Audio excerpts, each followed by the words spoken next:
سلام. با حل نامساوی‌های ماتریسی خطی در خدمت شما هستیم.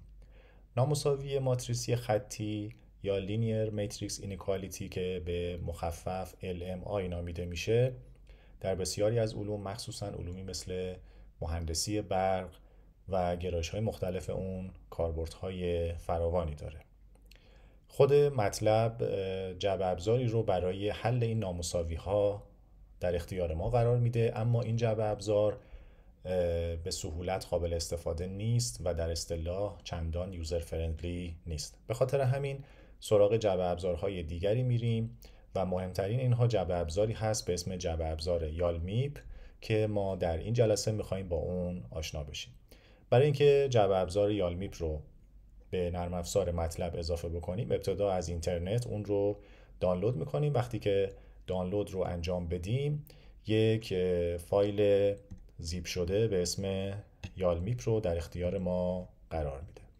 خب ما قبلا این کار رو انجام دادیم و فولدری رو به اسم یالمیپ که زیپ هست رو دانلود کردیم. بعد از اینکه دانلود رو انجام دادید، البته ما در فایل هایی که در اختیارتون قرار میدیم همراه با این دوره این فایل زیپ هم در اختیار شما قرار داده میشه. من این رو ابتدا از حالت زیپ خارج میکنم. مشاهده میکنید که فولدری به اسم یالمیپ اینجا ایجاد شد. خب باید برم در نرم افزار مطلب و این جبر ابزار رو به نرم افزار مطلب اضافه بکنم. در تب هوم قسمت ست پس میام و گزینه add with ساب فولدر رو انتخاب میکنم و اونجایی که یالمیپ رو قرار داده بودم فولدر یالمیپ رو روش کلیک میکنم و دکمه اوپن رو میزنم. با این کار این فایل های مختلفی که این جبر ابزار داره به مطلب اضافه میشه. کافیه که سیو رو بزنیم و این رو ببندیم. با این کار جبر ابزار یالمیپ به نرم افزار مطلب اضافه شد و این کار صرفاً نیاز هست که یک بار انجام بشه. برای دفعات بعد این بخش هایی رو که من گفتم شما دیگه نیازی نیست تکرار بکنید. برای اینکه مطمئن بشیم که یالمیپ به درستی به مطلب اضافه شده، باید از دستور یالمیپ دمو استفاده بکنید. خب میبینیم که به درستی نصب شده و حق انتخاب های مختلفی رو اینجا داریم. اگر عدد یک رو من اینجا تایپ بکنم و اینتر رو بزنم، یک سری تعاریف اولیه و اینکه چطور متغیرها تعریف بشه رو به من آموزش میده. اگر بخوام مسئله لینیر پروگرامینگ یا کوادراتیک پروگرامینگ رو مثالی ازش ببینم، باید عدد 2 رو اینجا تایپ بکنم و الی آخر. پس یه سری مثال های حل شده و به صورت نمونه در اختیار من قرار داره. اما اینجا ما چون میخوایم مثال خودمون رو حل بکنیم، من عدد 0 رو وارد میکنم و از این بخش خارج میشم. خب بریم و اولین نامساوی ماتریسی خطی رو حل بکنیم. مثال 1. دو تا ماتریس A و C به ما دادند. ماتریس A یک ماتریس 2x2 هست و C هم یک ماتریس 2x2. میخواییم نامساوی ماتریسی خطی به این صورت رو حل بکنیم که در اینجا A و C ماتریس های معلوم و داده شده هستند و ماتریس P و Q مجهولات ما هستند. ماتریس P و Q یک سری قید هم روی خودشون دارن. به عنوان مثال ماتریس P باید مثبت معین باشه و ماتریس Q هم همینطور. بنابراین ما میخواییم ماتریس مثبت معین P و Q رو انتخاب بکنیم که وقتی در این ماتریس قرار داده میشه، این ماتریس بزرگ 2x2 یک ماتریس منفی معین باشه. خب بریم سراغ نرم افزار مطلب. من یک ام فایل جدید باز میکنم. بهتره که اول هر ام فایلی که می نویسید دو دستور CLC و کلیر اول رو بزنید که هم صفحتون پاک بشه و هم متغیرهایی که از قبل تعریف شدن کامل پاک بشن. در ابتدا ماتریس A مون رو تعریف میکنیم. ماتریس A به این صورت بود.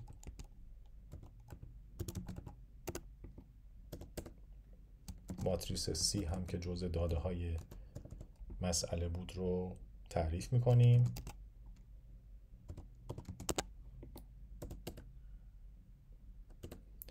خب اینجا معلوماتمون تعریف شدن.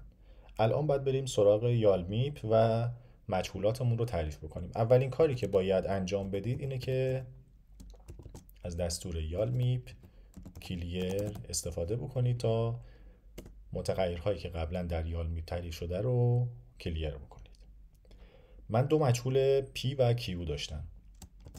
ماتریس P رو باید تعریف بکنم. برای اینکه شما متغیری رو تعریف بکنید از دستور SDP ور باید استفاده بکنید. دستور SDP ور رو میزنم که متغیر تعریف بشه. در داخل پرانتز باید سایز این متغیر رو بگید که با توجه به نامساوی ماتریسی خطی که داشتیم پی ما یه ماتریس 2x2 بود و این ماتریس هم مثبت معینه که در ادامه این قید رو تعریف میکنیم و همین که متقارنه.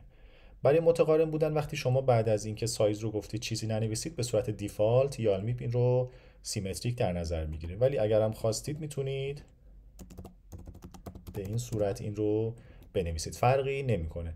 اگر ننویسید سیمتریک، ماتریس های مربعی رو به صورت دیفالت سیمتریک در نظر میگیره. من ماتریس Q هم جزء متغیرهام بود، از دستور SDP ور تعریف میکنم. ماتریس Q من با توجه به اون المایی که داشتم این هم ماتریس 2x2 هست. دیگه نیازی نیست سیمتریک رو بنویسم چون به صورت دیفالت خودش متقارن در نظر میگیره. خب متغیرهام تعریف شد، باید اون قیودی که داشتم رو و اون المایی که دارم رو تعریف بکنم. من از همون متغیر المای استفاده میکنم و اسم نامساوی که میخواد تشکیل بشه رو میذارم المای. شما هر اسم دلخواهی که میخواید میتونید بذارید. خب برای اینکه قیود رو تعریف بکنیم از دستور ست استفاده میکنیم. ما گفته بودیم که ماتریس P ما باید مثبت معین باشه، ماتریس Q مثبت معین باشه و این ماتریس کلش باید منفی معین باشه. خب برای این کار من ابتدا میخوام P رو بگم یه ماتریس مثبت معین. باید بنویسیم از دستور ست استفاده بکنیم و بنویسیم ست P بزرگتر از 0. پس یکی از قیودی که من داشتم رو اینجا تعریف کردم. قیود دیگه باز هم از دستور ست باید استفاده بکنم. Q هم مثبت بود. خب این رو هم اضافه کردم. قید دیگری که داشتم اون ماتریس بلوکی 2x2 هم باید منفی معین می بود. پس این ماتریس رو تعریف میکنم و کوچکتر از 0 قرار میدم. درایه 1 و 1ش بود A ترانسپوز ضرب در P به اضافه P ضرب در A. دقت بکنید همون چیزی که من دیدم رو دارم خیلی راحت می نویسم. نرم افزار تول باکسی که مطلب داره به این راحتی نیست و باید خیلی سخت‌تر تعریف بکنید. اینجا کاملا یوزر فرندلی هست و شما همون چیزی که می‌بینید رو راحت می‌نویسید. خب درایه 1 و 2 C ترانسپوز بود، درایه 2 و 1 C بود و درایه 2 و 2 هم ماتریس منفی Q. بنابراین من اینجا المایم رو تعریف کردم. باید الان این المای رو حل بکنم. دستوری که برای این کار هست ببینید خودش هم برای شما میاره. دستور solve SDP هست که باید داخل پرانتز اسم اون المایی که قرار حل بشه بگم. اسم اون المایی که قرار حل بشه رو من خود المای گذاشتم. بنابراین اینجا نامساوی ماتریسی خطی LMI که 3 تا نامساوی عملا هست با این دستور حل میشه. بعد از اینکه حل شد من باید ماتریس های P و Q رو ببینم و تحلیل بکنم که آیا این LMI درست حل شده یا نه. یعنی اگر ماتریس P باید مثبت می بود مقادیر ویژه‌اش رو چک بکنم که همشون مثبت باشن. خب برای اینکه ماتریس P رو بهش دست پیدا بکنیم باید از این دستور استفاده بکنیم. دلیلش هم این هست که وقتی که مطلب میاد این رو حل میکنه ماتریس P و Q به صورت دابل نیستن، به صورت استراکچر هستن. ما باید اینها رو به فرمت دابل تعریف بکنیم. پس من دابل P رو دوباره مجددا میریزم در ماتریس P و همینطور Q رو وقتی میخوام به دست بیارم Q چون استراکچر هست از دستور دابل استفاده میکنم که تبدیل به یک ماتریس بشه. خب من برای اینکه مطمئن بشم که درست حل کرده ایگ پی رو تعریف میکنم. ایگ پی یعنی مقادیر ویژه ماتریس پی رو به من بده و همینطور ازش میخوام که مقادیر ویژه ماتریس کیو رو هم در اختیار من قرار بده. خب من اینجا عملا کارم تمام شده و باید این برنامه رو ران بکنم. در دسکتاپم در فولدر اسکیل سیتی یا هر فولدری که شما مد نظرتون هست میایید و اسمی براش انتخاب میکنید. من اسم میذارم LMI underline example 1.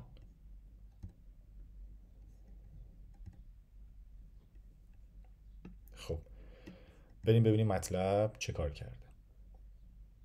خب نکته ای که وجود داره به این دقت بکنید که در قسمت ریزالت اینجا الان خب یه سری اطلاعاتی رو داره در اختیارمون قرار میده که الان نیازی نیست واقعا راجع بهشون صحبت بکنیم. اینجا به من نگفته که این مسئله این فیزیبل هست یعنی حل ناشدنی هست یا اینکه مارجینال فیزیبل هست یعنی که تونسته یک مقداری برای حل پیدا بکنه اما این حل چندان حل قابل اعتمادی نیست. پس هر وقت این دوتا وارنینگ رو دریافت کردید در این قسمت بدونید که نتونسته اون المای شما رو حل بکنه. اما اینجا من این وارنینگ رو نگرفتم، بنابراین میتونم به محاسبات و نتایجی که به دست اومده اطمینان داشته باشم. دقت بکنید ماتریس P و ماتریس Q رو بر من محاسبه کرده. مقادیر ویژه ماتریس P و مقادیر ویژه ماتریس Q هم کاملا مثبت هست. پس تونسته ماتریس P و ماتریس Q مثبت معین رو برای من پیدا بکنه که این نامساوی کوچکتر از 0 باشه. خب ما حتی الان این رو هم میتونیم چک بکنیم مقادیر ویژه‌اش رو. من میتونم از مطلب بخوام که مقادیر ویژه این ماتریس رو هم برای من حساب بکنه که مشاهده میکنید همه مقادیر ویژه‌اش منفیه، بنابراین این ماتریس یه ماتریس منفی معین هست. پس اولین مثال رو خیلی راحت با استفاده از جبر ابزار یالمیپ دیدیم. بریم مثال دیگری رو با هم ببینیم. مثال شماره 2. اینجا میخوایم این مسئله بهینه سازی رو حل بکنیم. میخوایم گاما که یک عدد اسکالر مثبت هست مینیمایز بشه با توجه به اینکه این نامساوی ماتریسی خطی برقرار باشه. یعنی این ماتریس بلوکی 3x3 منفی معین باشه و وای که تنها متغیر ما در این ماتریس هست یک ماتریس مثبت معین باشه. کسانی که رشته برق و گرایش کنترل هستن میدونن که این مسئله بهینه‌سازی وقتی حل بشه و ما عدد گاما رو بتونیم پیدا بکنیم، عدد گاما نرم اینفینیتی یک تابع تبدیل خواهد بود. ولی ما الان فعلا به این کار نداریم. هر مسئله بهینه‌سازی رو شما در نظر بگیرید میخواید یک مقداری رو که کاست فانکشن شما هست یا ابجکتیو فانکشن شما هست مینیمایز بکنید. یک سری قیودی دارید. قیود ما اینجا یک سری المای هستن، بنابراین من مجددا میتونم از جبر ابزار یالمیپ در نرم افزار مطلب استفاده بکنم. خب بریم و سعی بکنیم که این مثال رو با هم حل بکنیم. من ام فایل دیگری باز میکنم، مجددا دستور CLC و Clear All رو ران میکنم. ماتریس AM رو تعریف میکنم که جزء داده های مسئله هست. شما ماتریس دلخواه خودتون رو اینجا میذارید. خب ماتریس هایی که من باید برای حل این المای بدم ماتریس A، ماتریس B، ماتریس C و ماتریس D جزء معلومات هست و باید بدم. Y مجهوله و گاما. خب B رو هم باید تعریف بکنم. فرض بکنیم که B به این صورت هست، C به این صورته و D هم عدد 0. پس من معلومات رو تعریف کردم. الان باید سراغ یالمیپ برم. گفتیم اولین دستوری که ما در یالمیپ استفاده میکنیم یالمیپ کلیر هست که هیستوری رو بیاد پاک بکنه. در قدم بعدی باید متغیرها رو تعریف بکنیم. متغیرهامون گفته بودیم ماتریس وای هست و عدد گاما. ماتریس وای با دستور stpvar تعریف میشه. خب اگر دقت بکنید ماتریس وای داره ضرب در A ترانسپوز میشه و همینطور از سمت چپ در ماتریس A ضرب میشه، بنابراین بعدش با بعد A برابر هست. من بنابراین سایزش رو 2 در 2 تعریف میکنم. نیازی نیست بگم سیمتریک، چون به صورت دیفالت ماتریس های مربعی رو یالمیپ به صورت سیمتریک در نظر میگیره. متغیر بعدی که داشتم متغیر گاما بود. مجددا از دستور stpvar استفاده میکنم و بعدش رو 1 و 1 قرار میدم. متغیر دیگری نداریم. الان بریم و المایمون رو تعریف بکنیم. مجددا من اسم دلخواه المای رو برای این نامساوی که میخوام تعریف بکنم میذارم. گفتم که هر اسمی رو که شما میخواید میتونید قرار بدید.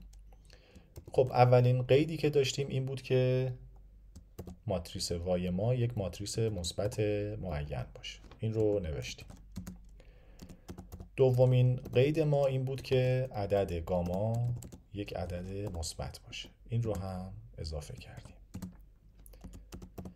قید دیگری که داشتیم این بود که این ماتریس بلوکی 3x3 باید منفی معین باشه که ما عیناً همین رو در مطلب باید بنویسیم. پس یک ماتریسی رو باید کوچکتر از 0 قرار بدیم. خب درایی 1 و 1 A ترانسپوز Y به اضافه Y در A هست. دقت بکنید که چقدر راحت هست نوشتن این المای. اما اگر از جعبه ابزار مطلب استفاده بکنید به این راحتی نیست. خب من عیناً اون المایی که در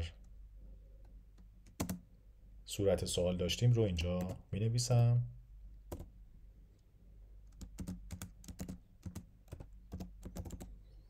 خب دقت بکنید که من اینجا خود گاما رو نوشتم، یعنی ضرب در یک ماتریس یکه نکردم که بعدش رو تغییر بدم. این به خاطر این بود که دی من یک عدد بود. وقتی دی اینجا یک عدد قرار داره اینجا یک عدد قرار داره، یعنی سطر این بلوک باید یه دونه باشه و ستونش هم یه دونه باشه. بنابراین همون منفی گاما رو که اینجا بنویسم کفایت میکنه. و همینطور اینجا منفی گاما آی که دارم ستونهاش برابر ستونهای این ترم هست که من یه دونه ستون دارم. سطرهاش هم برابر سطرهای این عبارت هست که یه سطره. بنابراین این بلوک من هم یک عدد اسکالر هست. اما شما اگر بی دیگری می داشتید اون وقت ممکن بود که مجبور باشید منفی گاما در آی 2 در 2 بنویسید. این پس بسته به مسئله شماست، اما در مسئله ما صرفاً همون اسکالر گاما رو بذاریم کفایت میکنه. ما اینجا نامساوی ماتریسی خطیمون رو تعریف کردیم. الان باید این رو حل بکنیم. گفتیم که از دستور solve stp استفاده میکنیم. اسم المایی که باید حل بشه که ما خودمون المای گذاشتیم رو اینجا میذاریم. توجه داشته باشید که ما قرار این المای رو حل بکنیم با توجه به اینکه حتما این گامای ما کمینه بشه. پس این المایی که داره حل میشه گاما باید کمترین مقدار ممکن به دست بیاد. برای اینکه به این جعبه ابزار بفهمونیم کافیه که وقتی که المای رو نوشتید اون متغیری که باید کمینه بشه رو اسمش رو بنویسید. اینجا متغیری که باید کمینه بشه گاما هست. پس من به این صورت این رو نوشتم. شما اگر مثلا میخواستید تریس وای کمینه بشه اینجا به جای گاما می نوشتید تریس وای. بنابراین هر چیزی که میخواد کمینه بشه رو اینجا میتونید بنویسید. پس اینجا حل میکنه. گفتیم وای و گاما به صورت استراکچر به دست میان. من باید اینها رو تبدیل به دابل بکنم.